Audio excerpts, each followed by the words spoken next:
పడాలని ప్రభు పేరట మనవి చేస్తున్నాను. ఆమేన్. మరొకసారి ఇద్దరు చిన్న బిడ్డలు, యవనస్తురాలు, ప్రియమైన కుమార్తెలను బట్టి నేను దేవుని స్తుతిస్తున్నాను. మరి వీరిద్దరిది ఒక పాట ఆనుకొనుట నేర్పై అనే పాట నేను విన్నాను. ఇట్రండమ్మా. బిఎస్సి మైక్రోబయాలజీ చదువుతుంది హనీ, ఫిజియోథెరపీ మరి చదువుతుంది బ్లెస్సీ. మరి ఇద్దరు యవనస్తుల పాట అందులో చూసినప్పుడు నాకున్న అలవాటు ఏంటంటే వారు దేవుని ఆత్మతో నింపబడి పాడుతున్నారు అని గ్రహిస్తే తప్పకుండా వారిని ప్రోత్సహించడానికి నా మనసు ప్రేరేపిస్తూ ఉంటుంది.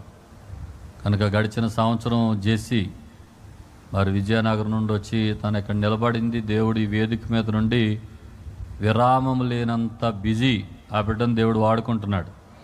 స్తోత్రం, హల్లెలూయా. మరి ఈ సంవత్సరం అలాగే దేవుడు ఒక బలమైన అభిషేకంతో ఈ బిడ్డలు నింపునుగాక. మరి తల్లిదండ్రులకు కూడా దొరకనంత బిజీ అయిపోదురుగాక. అలాంటి ఆరాధికులుగా దేవుని సందులో నిలబడాలి. కనుక మీ అందరి ప్రార్థనలు ఇలాంటి యవనస్తుల మీద ఉండాలి. అర్థమైందండి? తలాంతులు ఉండి వాడుకోని వాళ్ళు చాలామంది ఉన్నారు. వాడుకుంటున్న వారికి మనం ఎలా ఉండాలి? ప్రోత్సాహకరంగా ఉండాలి. వారి కొరకు మనము ప్రార్థన చేయాలి. ఆమేన్.